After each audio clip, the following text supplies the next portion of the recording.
건져내어 살리세. 하나님 우리 아버지 감사합니다. 오늘도 우리를 부르시고 또 예배자로 서게 해주셔서 감사합니다. 성령의 인도와 이끌림을 따라서 날마다 순종할 마음을 주시고 또 하나님을 뜨겁게 사랑함으로 말미암아 우리 마음이 즐겁게 하시고 또 힘을 얻을 수 있도록 날마다 성령으로 충만케 하시고 또 우리를 이끌어 주시기를 원합니다. 무더운 여름날 우리 건강을 지켜주시고 신앙에 게으르지 않도록 더욱더 열심을 품고 주를 섬길 수 있도록 은혜 베풀어 주시기를 원합니다. 오늘 주의 말씀이 우리에게 양약이 될 수 있도록 함께하여 주옵소서. 예수님 이름으로 기도하옵나이다. 아멘. 하나님 말씀 마태복음 3장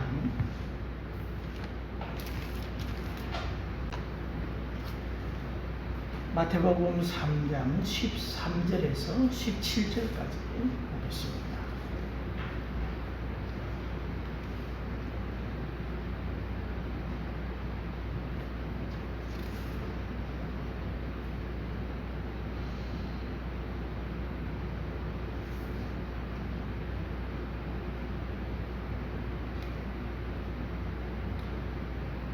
마태복음 3장 13절에서 17절 같이 읽겠습니다. 시작. 이때에 예수께서 갈릴리로부터 요단강에 이르러 요한에게 세례를 받으려 하시니 요한이 말려 이르되 내가 당신에게서 세례를 받아야 할 터인데 당신이 내게로 오시나이까. 예수께서 대답하여 이르시되 이제 허락하라. 우리가 이와 같이 하여 모든 의를 이루는 것이 합당하니라 하시니 이에 요한이 허락하는지라. 예수께서 세례를 받으시고 곧 물에서 올라오신새 하늘이 열리고 하나님의 성령이 비둘기같이 내려 자기 위에 임하심을 보시더니 하늘로부터 소리가 있어 말씀하시되 이는 내 사랑하는 아들이요 내 기뻐하는 자라 하시니라. 아멘. 오늘 말씀은 예수님께서 세례 요한입니다. 요한이 예수님에게 세례를 받아야 되는데 예수님이 세례 요한에게 세례를 받으신다. 이게 좀 이상한 거죠. 높은 권위자가 낮은 권위자에게 뭔가를 베푸는 것입니다. 그죠? 세례도 마찬가지죠. 그죠? 하나님께서 세례를 베풀 권위를 요한에게 주셨지만 예수님은 그보다 더 실질적으로 세례에 완전히 효력을 발휘하게 하시는 그런 세례를 주시는 분이 예수님 아닙니까? 그죠? 그래서 예수님이 어떻게 세례 요한에게 세례를 받는가? 요한도 그것이 이해가 안 됐어. 그죠? 14절에 요한이 말려 이르되 내가 당신에게 세례를 받아야 할 터인데 당신이 내게로 오시나이까? 내가 받아야 되는데 당신이 나한테 세례를 왜 받습니까? 이렇게 질문한 것을 보게 됩니다. 목사님들이 세례를 베풀죠. 세례를 베풉니다. 그 권위는 누가 줬습니까? 교회의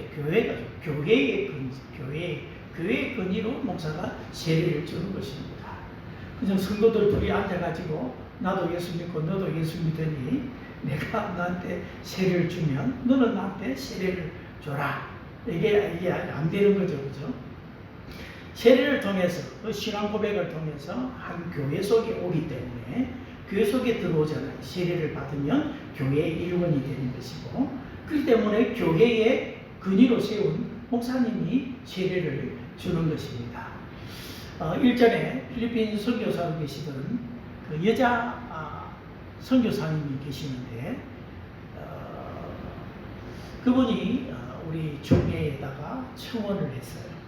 무슨 청원을 했냐면 선교사님이 독신이었거든요. 독신으로서 혼자 필리핀에 가서 교회를 참 많이 세웠습니다.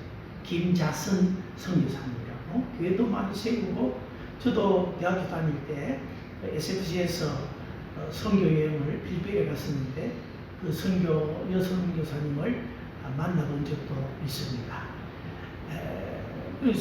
자기가 선교사인데 제일 아쉬운 게 뭐냐면 자기가 가르치고 자기가 세례를 못 주는 거예요. 여자가 세례를 못 주는, 선교사라도 여자는 세례를 못 주는 거예요. 그래서 우리 종에다가 이 선교사인데 세례를 줄 수 있도록 해달라 그렇게 했는데 캔슬이 됐어요. 그래서 아직까지 우리 보시면서는 여자 선교사가 세례를 못 줘요. 여자 목사도 없고 참. 그런데 이게 문화적인 측면에서 봐야 될지 또 교리적인 측면에서 봐야 될지 이렇게 아직까지 논쟁이 많이 있는 가운데 있어요.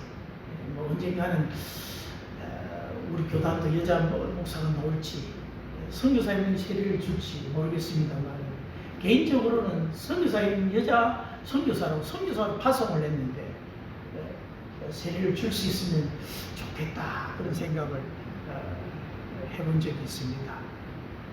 어쨌든 예수님이 요한에게 세례를 받으신다는 것은 아주 특별한 일이다. 그 세례를 받기 위해서 예수님은 어디서 와서 갈릴리에서부터, 갈릴리는 북쪽이잖아요. 요단강 북쪽이거든요. 요한이 세례를 베푼 곳은 요단강 하류 쪽입니다. 요단강 건너편 베다니에서 세례를 베풀었다.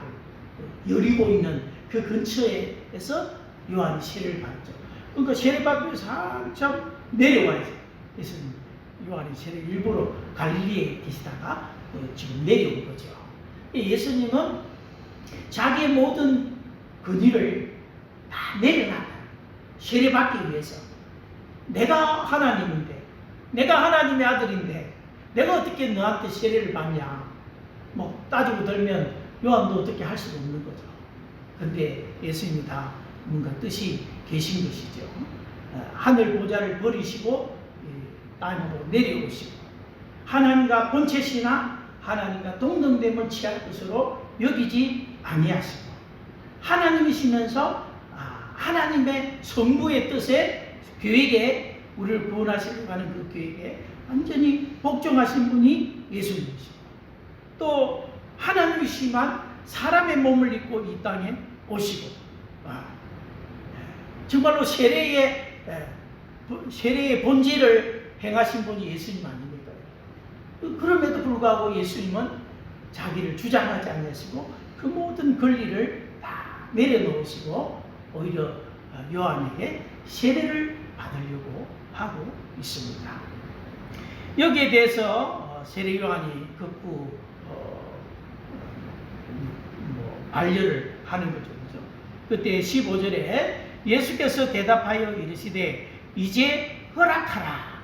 우리가 이와 같이 하여 모든 의를 이루는 것이 합당하다. 내가 세례를 받는 걸 허락해라. 허락하란 말은 예수님은 나는 이미 그것을 그렇게 하기로 나는 받아들였다. 나는 그렇게 받아들였다. 그렇게 해야 된 당위성을 예수님은 가지고 있는 거죠. 요한의 입장에서 보면 너 허락해라. 그 인간적으로 그렇게 생각하지 말고 허락을 해라. 할 때 그렇게 허락하게 된 것에 대해서 요한은 요한복음 1장 그 29절 이하에서 쭉 이야기를 합니다. 이튿날 요한이 예수께서 자기에게 나오심을 보고 이르되 보라, 세상 죄를 지우고 가는 하나님의 어린 양이로다. 내가 전에 말하기를 내 뒤에 오시는 사람이 있는데 나보다 앞선 것은 그가 나보다 먼저 계심이라 한 것이 이 사람을 가리킴이라. 나보다 먼저 계셨다. 그는 예수님은 영원하신 하나님이시죠. 먼저 태어나기는 요한이 태어났지만 그보다 더 먼저 계신 분은 예수님이죠. 그가 나보다 먼저 계심이라 한 것이 이 사람을 가리킴이라. 나도 그를 알지 못하였으나 내가 와서 물로 세례를 베푸는 것은 그를 이스라엘에게 나타내려 함이라. 내가 물로 베푸는 것은 그를 이스라엘에게 나타내게 내려 함이라. 그렇게 말하고 있습니다. 이스라엘에게 나타나는 예수님을 어떻게 세례를 통해서 어떻게 나타내냅니까?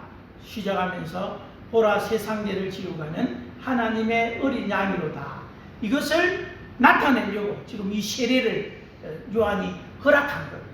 물론 거기에 대한 하나님이 구체적인 또 그것을 보여주셨어요. 깨닫게 하시고 알게 하셨지만 일단은 요한이 그것을 받아들인 이유는 자기가 주님 앞에 와서 주의 길을 예비하는 사람이었거든. 그 예수님을 어떻게 사람들에게 소개할 것인가? 이 세례를 통해서 뭘 보여줄 것인가? 그죠? 세상 죄를 지우가는 하나님의 어린 양이다. 그를 이스라엘에게 나타내려고 한다라는 거죠. 이 세례를 받을 때 그런 요한에게는 그런 의미, 세상 죄를 지우가는 하나님의 아들이 바로 이분이다. 그러면 예수님은 자기 죄로 인해서 세례를 받는 것이 아니라 원래 요한의 세례의 특징이 뭐냐면 회개의 세례라거든요. 회개의 세례. 회개의 세례가 뭐냐면 죄사함을 주는 세례가 아니에요. 요한이 주는 회개의 세례는 내가 죄인입니다 라고 고백하고 인정하는 사람들이 요한에게 와서 세례를 받는 거예요. 나 죄인 맞습니다. 나 회개합니다 하고 그 자기 죄를 인정하는 사람, 그 사람들이 요한에게 세례를 받는 거예요. 근데 예수님은 죄가 없으신 분이시잖아요. 죄가 없으신 분이시죠. 근데 예수님이 세례를 받는다는 것은 이상하잖아요. 예수님이 죄가 있단 말인가? 예수님 죄가 있단 말인가? 아니, 죄가 없으신 분이시잖아요. 근데 예수님이 왜 세례를 받으시지? 그런 의미가 있는 거죠. 근데 요한은 그것에 대해서 분명히 이야기를 해요. 보라, 이 사람 세상 죄를 지고 가는 하나님의 어린 양이로다. 세상 죄, 예수님의 죄가 아니에요. 세상 죄를 지고 가는 하나님의 어린 양이라는 것을 이 세례를 통해서 요한은 이야기하고 싶었던 거예요. 그러면서 우리가 이제 허락하고 우리가 이와 같이 하여 모든 의를 이루는 것이 합당하니라. 그렇게 말합니다. 예수님이 지금 세례를 받는 것은 이런 의를 이루는 개념을 포함하고 있다는 거예요. 어떤 측면에서 첫째는 세례라고 하는 이 말 뜻은 씻는다는 의미. 세례는 씻는다. 뭘 씻겠습니까? 내 죄를 씻는다라는 의미를 이 세례 속에 가지고 있는 것이죠. 죄 씻음에 대한 상징적인 의미를 이 세례가 가지고 있다는 것입니다. 예수님이 물론 세례를 베푸신 적은 없어요. 예수님의 제아들이 세례를 줬어요. 제아들도 세례를 줬습니다. 그러나 예수님의 세례와 요한의 세례는 달라요. 요한의 세례는 회개의 세례지만 예수님의 세례는 요한이 뭐라고 이야기하냐면 내 뒤에 오시는 이가 있는데 나는 그의 신들매를 풀기도 감당하지 못할 자다. 그는 주인이고 나는 종이다. 그러면서 나는 물로 세례를 주거니와 그는 불과 성령으로 세례를 줄 거라고 그렇게 말하고 있습니다. 예수님이 주는 세례는 뭐냐? 불과 성령으로 세례를 준다는 거예요. 불이라고 하는 것은 성령의 어떤 역할을 이해할 때 오순절에 불같은 성령이 임했습니다. 그죠? 그때는 아주 뜨거웠을 거예요. 그죠? 성령이 임하면 우리가 뜨거워집니다. 그래서 지금 불과 성령으로 할 때 이 불은 뭐냐 하면 태운다, 정화한다, 그런 의미를 가지고 있습니다. 태우고 정하는데 무엇으로? 성령 안에서, 성령을 통해서 우리의 죄를 태우고 정화한다라는 것입니다. 그것을 누가? 예수님이 불과 성령으로 세례를 준다라는 그런 의미라는 것입니다. 요한이 주는 세례는 회개의 세례. 내가 죄인입니다. 인정하고. 그럼 죄인입니다라고 해서 죄가 용서받는 건 아니거든. 그럼 예수님이 내가 의인을 부르러 온 것이 아니라 죄인을 불러 회개시키러 왔다. 그러면 내가 요한을 통해서 내가 죄인입니다라고 인정한 사람은 다 요한 누구에게 가겠어요? 진짜 세례를 베푸시는, 세례의 효력을 있게 하시는 예수님께로 다 가죠. 왜냐하면 예수님이 의인을 부르러 온 게 죄인을 부르러 왔거든. 죄인들 하실 때에 날 부르소서. 그렇게 요한이 예수님 앞에 와서 사람들의 그 귀를 예비했잖아요. 높아진 마음을 낮추고 낮은 마음을 돋우고 막 하면서 정지 작업을 해서, 그 정지 작업이 뭐예요? 내가 죄인입니다. 그리고 그 예수님이 딱 왔을 때 내가 죄인을 부르러, 의인을 부르는 게 아니라 죄인을 부르러 회개시키러 왔다라고 할 때 내가 죄인입니다 하고 예수님께 쉽게 나오게 되는 거예요. 그런데 예수님의 이 세례는, 물론 예수님이 본인이 준 건 아니지만 예수님이 정말로 성령으로 말미암아 우리에게 우리의 죄를 씻으시는 이 세례는 진짜 우리의 죄를 태우고 정화시키고 깨끗하게 하신다라는 것입니다.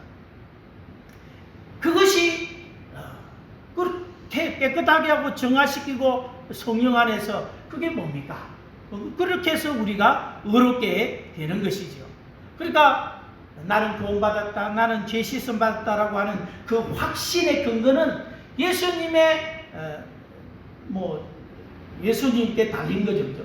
예수님의 그 십자가를 통해서 피 흘리심으로 이렇게 된 거잖아요. 근데 그것을 우리에게 딱 적용시키는 분이 누구냐 하면 성령님이, 그게 이해되고 받아들이면서 내가 죄인이네, 내 죄를 위해서 예수님이 죽으셨네, 이렇게 우리 마음에 이 거듭나는 그 역사를 이루신 분이 바로 성령이라는 거죠. 그래서 디도서 3장 5절에 보면 우리를 구원하시되 중생의 씻음과 성령의 새롭게 하심으로 그렇게 하셨다. 중생의 씻음과 성령의 새롭게 하심. 중생의 씻음이라고 하는 것은 뭡니까? 이 거듭나게 하는 거예요. 다시 그게 성령이 하시는 거죠. 성령으로 거듭나야 된다. 성령의 새롭게 하심. 이건 뭡니까? 새 사람이 되는 거죠. 거듭난 새 사람이 되는 것이죠. 우리의 죄를 씻고 우리를 거듭나게 하시는 분은 성령님인데, 성령님은 무엇을 통해서 그렇게 하시냐? 예수님의 사역을 우리한테 딱 적용시킴으로 그것을 그 일을 하신다. 우리를 깨끗게 하신다는 거예요. 그래서 이 모든 의를 이루기에 우리가 합당하다고 할 때 이 모든 의는 세례의 첫 번째 그 의미 속에 다 있다. 씻는다, 정화한다, 깨끗하게 한다. 결국은 예수님이 세례를 받음으로 예수님이 죄가 아니라 우리의 죄를 정화시키고 우리 죄를 깨끗게 하시는 그 일을 하시는데, 그리고 성령 안에서 성령 역사를 통해서 우리가 진실로 하나님의 자녀가 되고 죄사함을 얻게 되고 그 확신과 능력이 성령, 예수님 피가 우리를 모든 죄에서 깨끗하게 하신다는 것이 내 마음에 딱 믿어지는 것은 성령의 역사고, 그것이 적용될 때 근거는 뭐냐? 예수님의 죽으심으로 말미암아 우리에게 이루어진 일이다라는 거죠. 그렇게 해서 의가 우리에게 사실은 오게 된 거죠. 두 번째는 뭐냐 하면, 세례가 왜 의냐 할 때에, 세례는 물에 들어갔다가 나오는 것입니다. 우리는 지금 약식으로 물을 뿌려서 이렇게 세례를 주지만, 원래 요단강에서 세례를 줄 때는 사람의 코 막고 막 물에 이렇게 다 빠졌다가 이렇게 세우잖아요. 우리 세례 주는 그런 광경을 많이 봤잖아요. 그 물에 이렇게 빡 들어가는 그게 뭐냐? 죽었다. 죽음이 물 아래 그 죽었다. 그리고 이렇게 다시 일으키는 것은 뭐냐? 살아났다는 거예요. 그 십자가와 부활을 이야기해요. 이 세례를, 예수님은 이 세례 받음을 통해서 십자가와 부활을 통해서 우리가 의로워지는 그것을 다시 한번 우리에게 설명하고 있다는 것입니다. 세례를 받으시는 예수님의 행위는 장차 그가 십자가에 죽고 부활하실 것을 의미한다는 거예요. 로마서 4장 24절에 예수는 우리 범죄함을 위하여 내어줌이 되고 또한 우리를 의롭다 하심을 위하여 살아나셨느니라, 그렇게 말하고 있습니다. 우리의 범죄함을 위해서 내어줌이 되었다. 예수님은 범죄함을 위해서 내어준 게 뭡니까? 예수님의 죽음이야. 예수님의 죽음은 어떤 죽음이냐? 우리의 범죄함을 위해서 예수님이 내 대신 죽으시고, 그 대속의 죽음이라고 그러죠. 대속의, 내 대신 죽었다는 거예요. 그런데 여기에는 구약적인 의미를 깔고 있다 했습니다. 뭡니까? 대제사장이 제사를 드릴 때 죽는 경우가 있다. 그럼 첫째로 대제사장이 깨끗하지 못할 때, 두 번째는 제물이 흠이 있을 때, 그걸 가지고 피해 제사를 드리다가 제사장은 죽습니다. 그래서 제사장 발목에는 항상 끈이 묶여 있어요. 왜? 지성소에 아무나 못 들어가니까 만약에 방울 소리 딸랑딸랑, 제사장의 옷 가장자리에는 이 석류 모양의 방울이 달려있어요. 딸랑딸랑 움직이면서 제사장이 움직일 때 방울 소리가 나겠죠. 그게 복음을 상징하는 복음의 소리예요. 근데 어느 순간 방울 소리가 그치고 아무 소리도 안 난다. 그럼 제사장이 죽은 거란 말이에요. 그럼 밖에서 줄을 당겨서 시신을 끄집어내는 거예요. 죽었다는 것은 하나님이 그 제사장이 드리는 피해 제사를 안 받았다는 거잖아요. 제사장이 염소나 양의 피를 가지고 지성소에 들어가서 이 벗게 속죄소 위에 바르고, 뿔에다가 바르고, 휘장에다가 뿌리고, 이게 제사 드리는 행위였거든. 그런데 그 행위를 하다가 죽어버렸다. 그럼 그 피해 제사는 하나님이 안 받으신 거예요. 죽었는데 뭐 받겠습니까? 만약에 예수님도 우리의 모든 죄를 지고 십자가에서 죽었다. 그 자체만으로 우리는 우리의 죄가 용서받았다라는 것을 확신할 수가 없다. 하나님이 정말로 예수님의 피해 제사를 받으셨다라는 확신이 우리에게는 없다. 근데 언제 확신이 됩니까? 살아나왔을 때. 그래서 예수님이 죽으시고 하루 이틀 사흘 만에 부활을 통해서 그 피해 제사를 받으셨다는 것을 인정하는 거예요. 피해 제사가 받아들여졌다는 말은 무슨 말이냐? 하나님이 예수 그리스도를 믿는 우리를 의롭다고 여겨주셨다는 거예요. 의롭다. 그래서 십자가와 부활이 이 세례랑 죽고 사는 이걸 통해서 우리가 의롭게 되었다는 것을 이야기를 하고 있다는 것입니다. 그리고 이 세례가 왜 의냐라고 할 때에 세례를 받는 행위는 이게 믿음의 행위라는 것입니다. 믿음의 행위. 여러분, 내가 진정으로 죄인인 것을 인정하고 예수님이 나의 그 유일한 구원자이심을 구원의 은혜를 베푸시는 거죠. 갈라디아서 2장 16절에 사람이 의롭게 되는 것은 의를 위한 사람이 의롭게 되는 것은 율법의 행위로 말미암음이 아니요 오직 예수 그리스도를 믿음으로 말미암는 줄 알므로 우리도 그리스도 예수를 믿나니 이는 우리가 율법의 행위로서가 아니고 그리스도를 믿음으로써 의롭다함을 얻으려 함이라. 이 예수님 이 세례를 받는 행위는 믿음의 행위. 그것을 믿음의 행위가 세례를 받는 거예요. 그냥 이건 형식이 아니라는 것입니다. 물론 형식적으로 세례를 받는 사람도 있겠지요. 나 세례 받았다. 군대 가가지고 잠시 군대 가면 이 진중 세례를 베푸거든. 수천 명이 그냥 세례를 받는 거예요. 목사님 한번 짧게 설명하시고 처음 나온 사람들.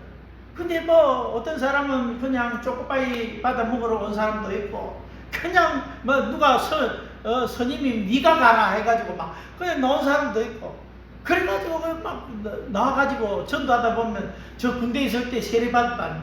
근데 교회는 안 나와. 군대 졸업하고 바로 교회 졸업이요. 그가 세례를 받을 때 진짜 믿음으로 세례를 받았는가? 아니라. 진짜 믿음으로 세례를 받았으면 그가 하나님 앞에서 의롭게 되는 것이죠. 그래서 그런 의미에서 예수님이 세례를 받는 걸 통해서 허락해라. 모든 의를 이루는 것이 이렇게 마땅하다, 합당하다 그렇게 모든 의라고 이야기를 하고 있는 것입니다. 그러면서 그 다음에는 예수님께서 이제 세례를 받으시고 올라오실 때 일어날 일입니다.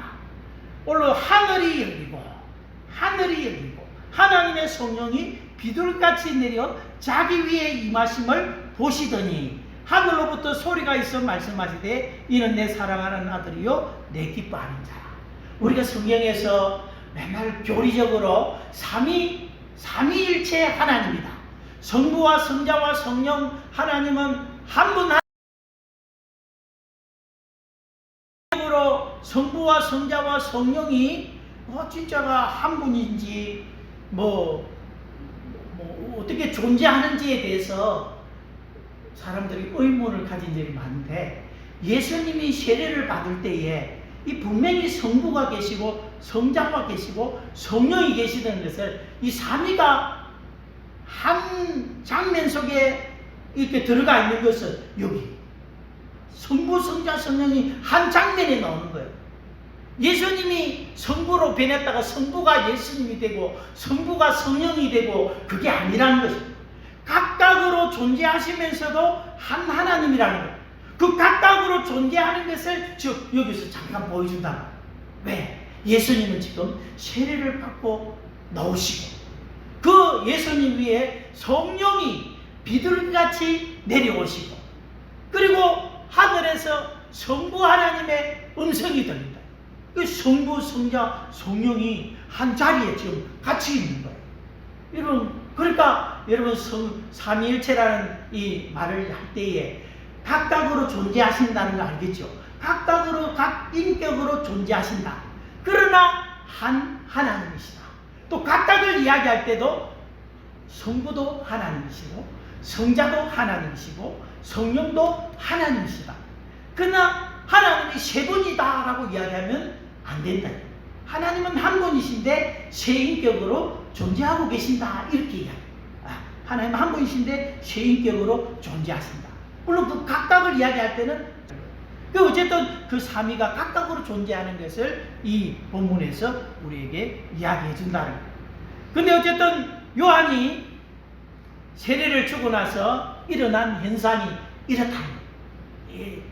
하나님의 성령이 비둘기같이 내려왔다는 거예요. 근데 요한에게도 이것은 굉장히 특별한 의미가 있다는 거예요. 요한복음 1장 36절에서 보면 나도 그를 알지 못하였으나, 요한도 처음부터 예수님이 메시아다, 하나님의 어린 양이다 잘 몰랐던 거예요. 나도 그를 알지 못하였으나 내가 와서 물로 세례를 주는 것은 그를 이스라엘에게 나타내려 하니라. 요한이 또 증가하여 가로되 내가 보매 성령이 비둘기같이 하늘에서 내려와서 그의 위에 머물렀더라.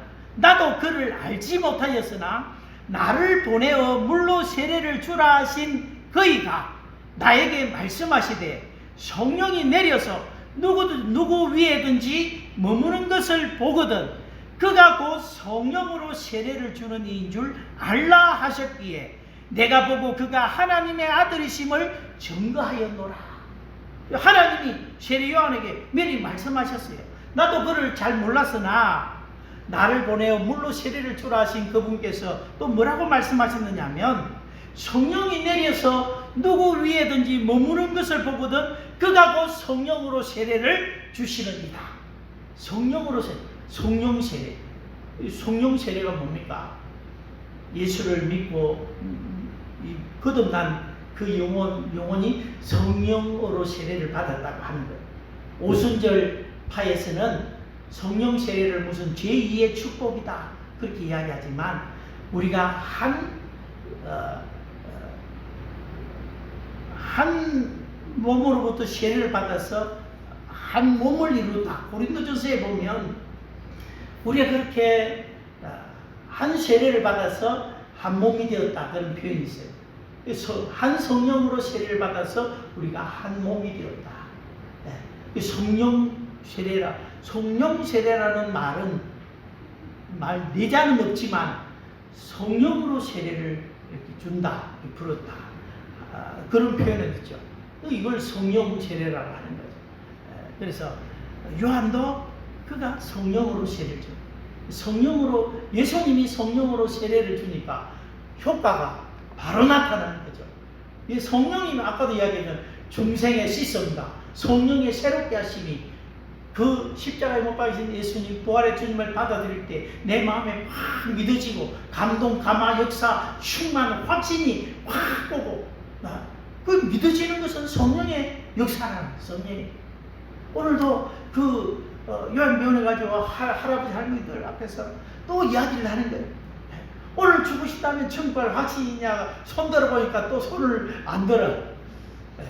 확신이 없는 사람 손 들어라니까 또 손도 안 들어. 몰라. 들어도 이제 물론 아시는 분이 있고 또 성령이 역사하시지만은 그 참 이게 왜냐하면 제가 하는 것이 저는 안타까워서 설명을 하지만 성령님이 하셔야 되는 거예요. 성령님이 그 마음 가운데 역사하셔야 아 그렇구나 하고 이게 받아들이고 이해되는 거예요. 실질이거든요. 성령으로 세례를 주는 성령이 그 속에 역사하셔서 중생의 역사와 죄 씻음의 이 역사를 일으키는 거예요. 그게 확신과 능력으로 내게 확 다가온다고. 내가 그냥 나는 믿습니다 하고 한다고 그 믿어지는 게 아니에요. 나 믿고 싶습니다 한다고 믿어지는 것도 아니고요. 성령님이 우리에게 은혜 베푸셔서 믿어지는 축복이 우리에게 주어지는 거죠. 그래서 성령이 지금 내려오고 나도 그걸 보고 그가 예수님이 성령으로 세례를 주신 분이고 그가 하나님의 아들이심을 내가 증거한다고 그렇게 이야기를 하는 거죠. 그렇게 하기 위해서 뭐가 전제되었습니까?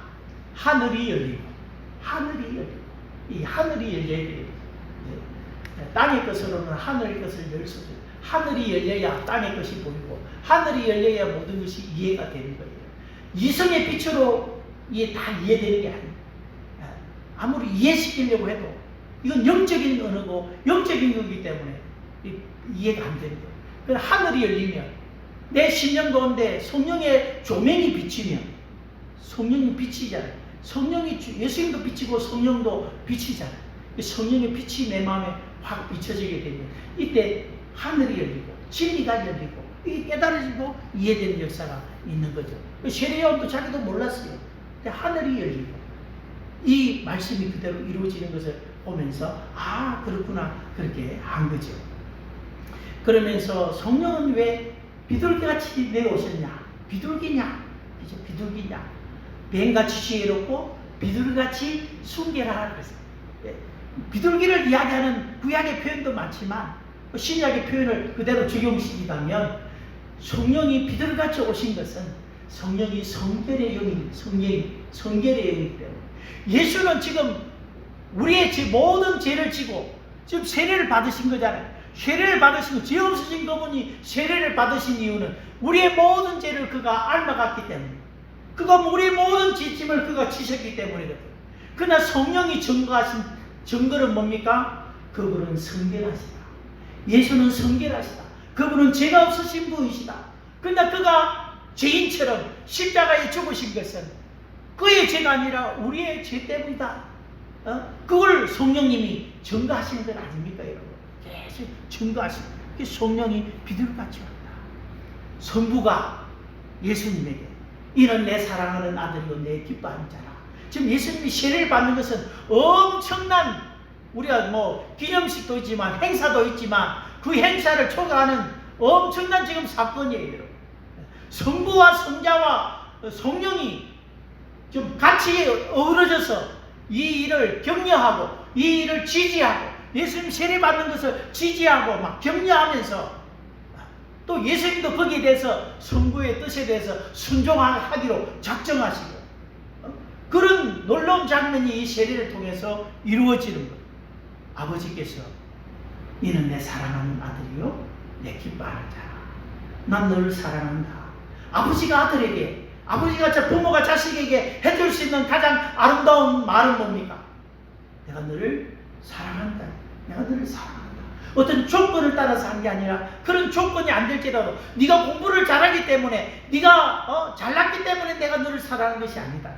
그리 아니할지라도 나는 너를 사랑한다는 것을 이야기해줘요.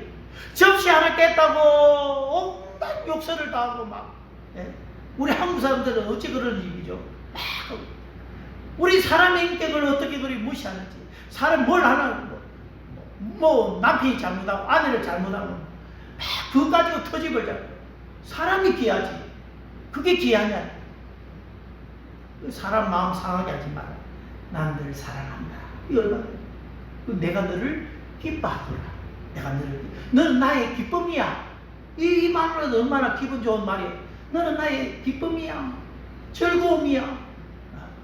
좀 우리 경상도 사람들은 사랑한다는 말도 좀 표현하고 이렇게 이런 얼마나 연애를 하는 사람이면 이보다 더 좋은 말이 어디 있어요. 부모라면 이보다 하나님께서 우리에게도 이런 말씀을 해주는 거죠. 나는 너를 사랑한다. 넌 나의 기쁨이야. 스바냐 3장에 있는 말처럼 그가 우리를 향해 보시고 기쁨을 이기지 못하게 하시는 뒤로 넘어지신다. 여러분 손녀 보면 막 깔깔하고 뒤로 넘어지듯이 하나님도 우리를 보면 기쁨을 이기지 못하여 막 하시는 하나님 날 사랑하실까? 우리가 죄인 되었을 때에 하나님께서 우리 죄를 위하여 그 아들을 내어주셨다. 죄인 되었을 때에 사랑스러운 어떤 면이 하나도 없을 그때에 하나님은 우리를 사랑하셨다. 하나님은 사랑이시다. 그 하나님의 사랑의 음성이 오늘 우리에게도 들려지는 거 아닙니까? 내가 이렇게 살았으니 하나님 나를 싫어하실 거야. 미워하실 거야. 아닙니다. 더 안타까운 마음으로, 더 애타는 마음으로 하나님은 우리를 향해서 달려오시는 그런 아버지의 모습이다 하는 것도 보게 됩니다. 오늘 요한에게 와서 예수님이 세례를 받으시는 것 이렇게 허락해라. 이렇게 해야 모든 의를 이룬다. 세례, 죄 씻음. 실제로 예수는 성령 안에서 우리의 죄를 씻어주시고 그 피가 우리를 모든 죄에서 깨끗하게 하셨다. 그의 세례를 통해서 물속에 들어갔다 나오는 죽음과 부활을 통해서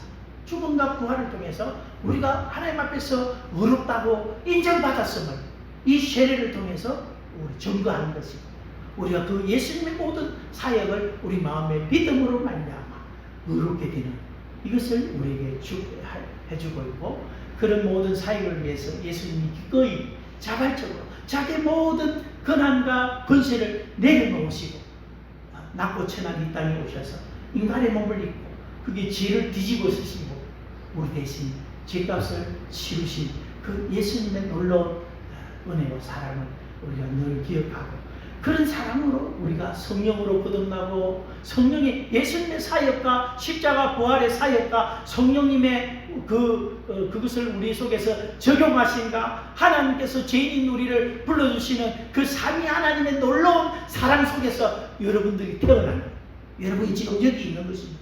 그 사랑을 잊지 말고 그런 사랑하시는 또 다른 사람에게도 그렇게 하나님 사랑을 나타내고 전하는 우리의 삶이 되기를 바랍니다.